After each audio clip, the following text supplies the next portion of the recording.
I wanna try and take in all the highs, embrace them for more than a moment's time. I want you, please don't move when I push you away. I know I contradict myself some days,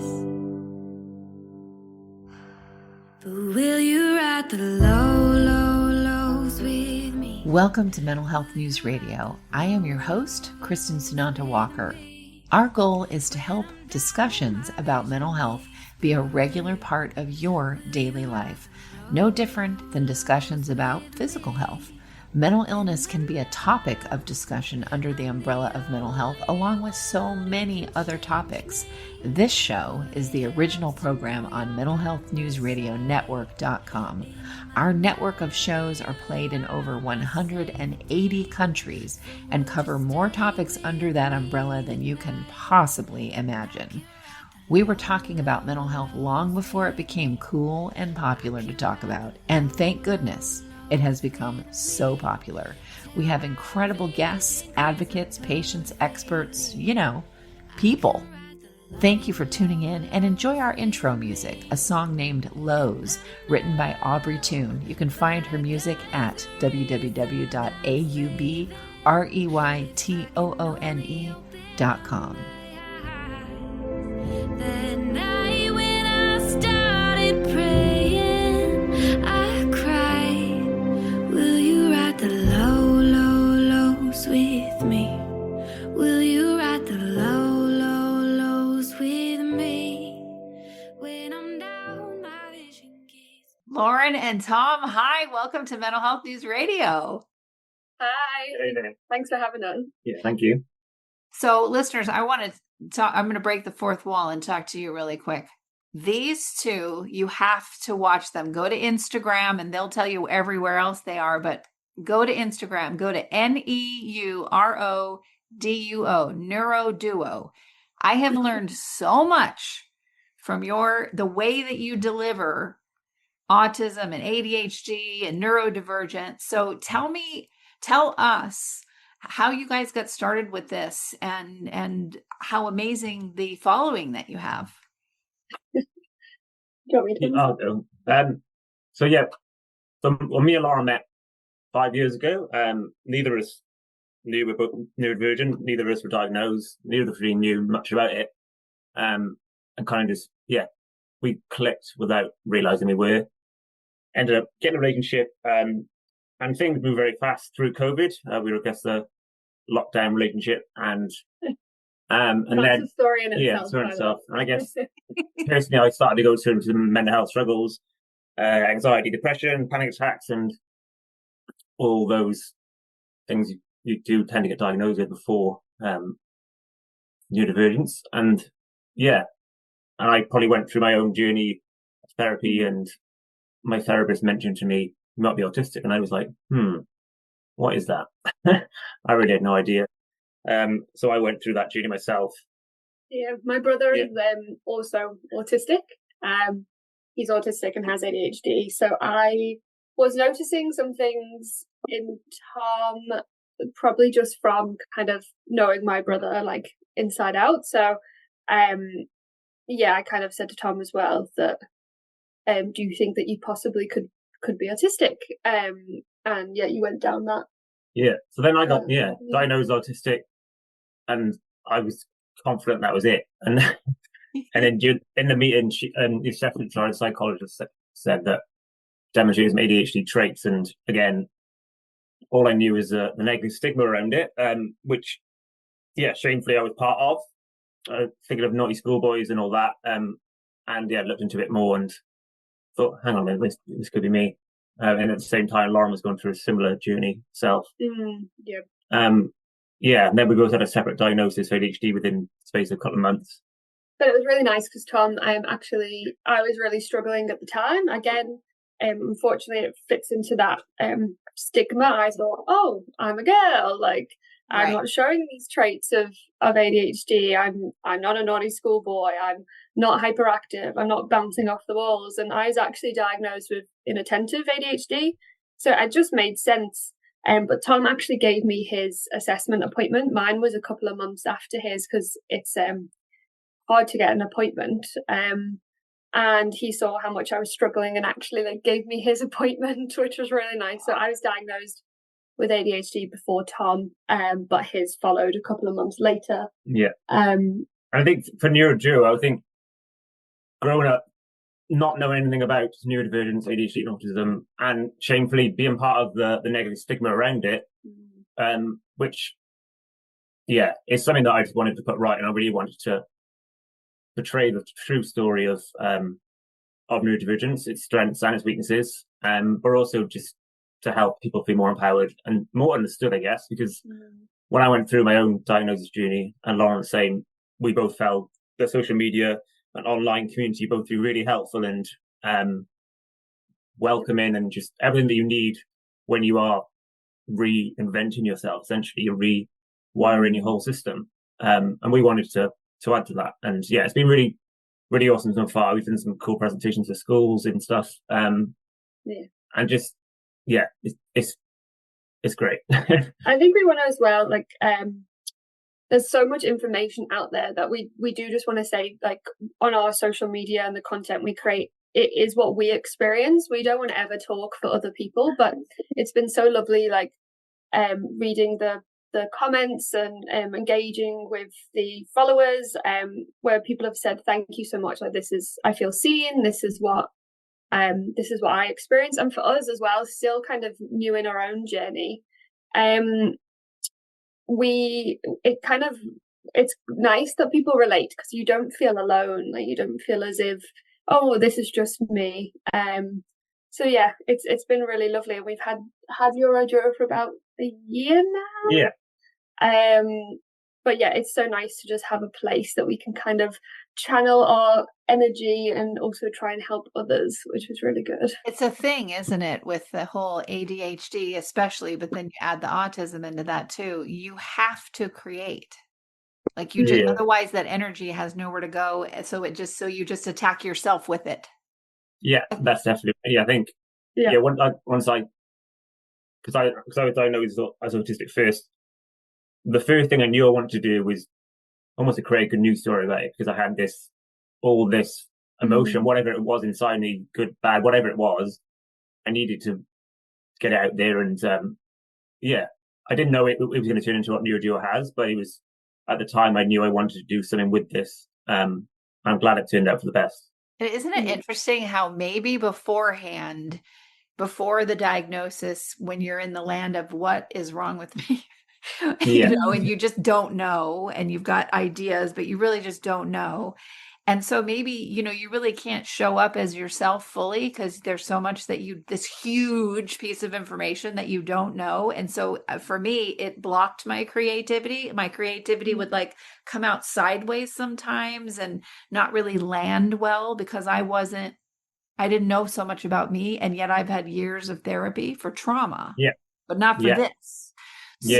So then when I got the diagnosis, now it's now my creativity lands. It does something for me. It's not just amorphous anxiety running rampant, being able to, I think one of the key things is being able to forgive yourself almost, and stop that self-appreciation, because you might be different, but it's not a bad thing, and you need to find ways that work for you best, put the accommodations in, and that's what I wasn't doing before.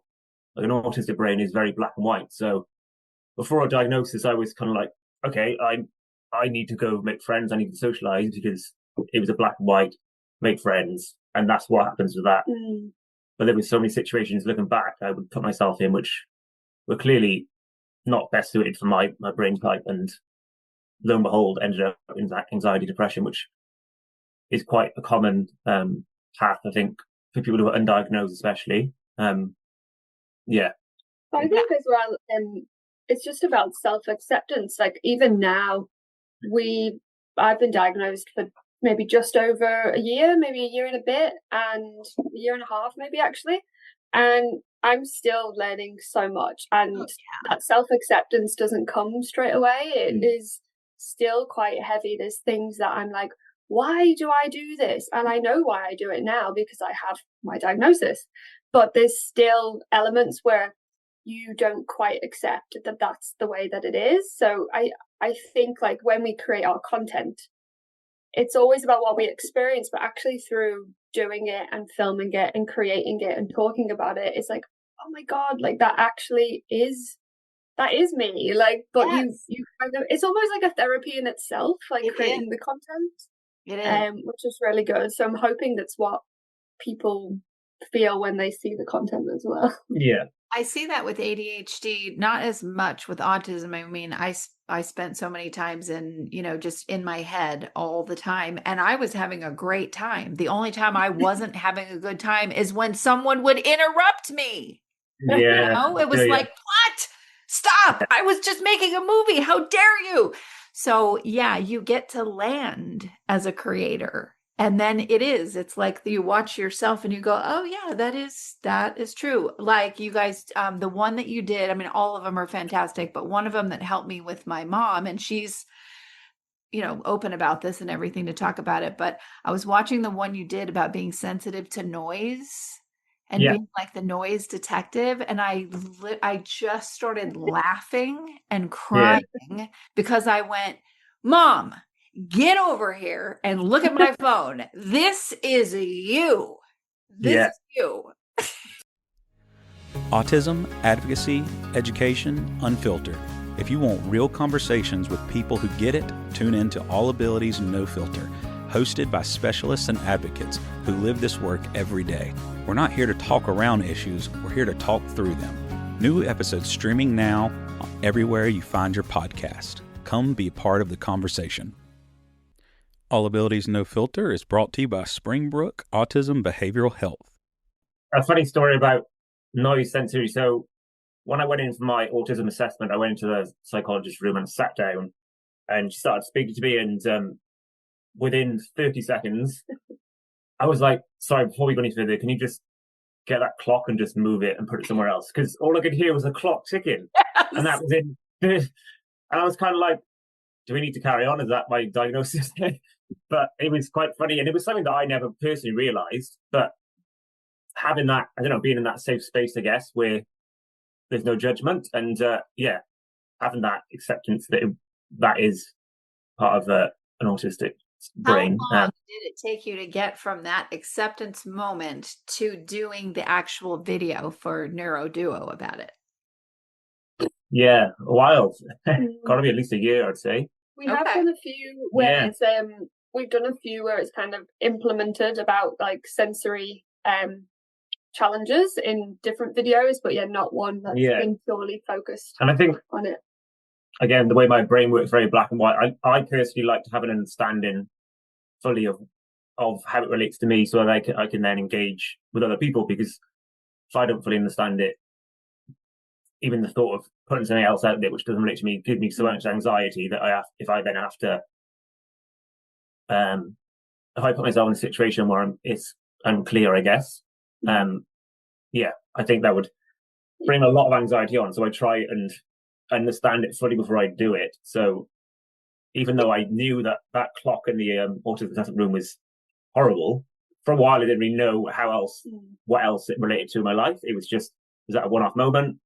And then the more you sort of go on, you realize, oh, so these earplugs I use now for the loop earplugs are just life-changing for me and allow me to focus in a way that I never could before, because so-and-so was having a conversation 3 rooms away, but I could hear their crisps being opened and things like that. You wear like your loop earplugs and then like noise cancelling headphones as well, like when you work from maybe a cafe or things like that. So I think since your diagnosis, you've fully, I don't know if adapted's the right word, but you've really kind of, what you need, which is good. Whereas beforehand, you had all these sensory challenges that you didn't actually realize. You're like a blind person walking on a freeway. Yeah, exactly. Like, basically. What's going to hit you? Is it going to be a person that misunderstands or misreads you, or is it going to be a vehicle? Like, you learn how to have actual, real self-care. Yeah.